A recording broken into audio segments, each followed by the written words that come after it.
recyclage, comment ça marche? En France, avant d'être recyclés, les déchets sont triés en étant déposés dans différentes poubelles selon leur nature.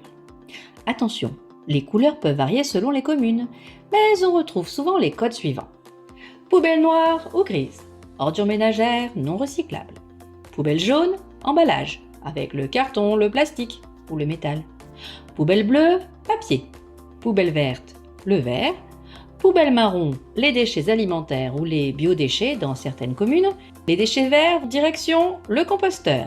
Et pour les déchets spéciaux, en route vers la déchetterie. Ces déchets triés sont ensuite transportés par camion jusqu'à un centre de tri.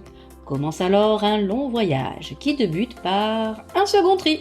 Et oui, même si tu as respecté les consignes, il reste souvent des erreurs. Les déchets passent donc sur des tapis roulants.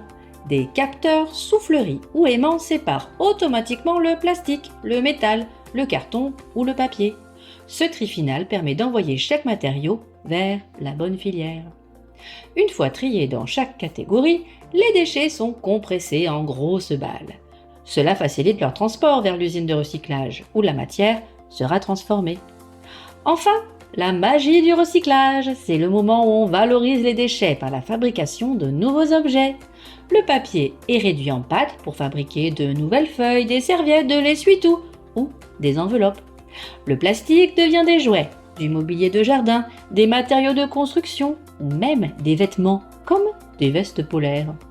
Le verre, fondu à très haute température, permet de produire de nouvelles bouteilles, pots, bocaux ou certains matériaux isolants pour la construction, comme de la laine de verre. Le métal est refondu pour fabriquer de nouvelles canettes, des outils, des chariots, des boîtes de conserve ou même des pièces métalliques pour le bâtiment, comme des tiges ou des poutrelles. Mais pour que cette transformation soit vraiment efficace, il faut trier correctement ces déchets. Car lorsque la collecte sélective est mal réalisée, une partie des déchets ne peut pas être recyclée et finit alors enfouie ou incinérée. Et même lorsque tout est bien trié, le recyclage a ses limites.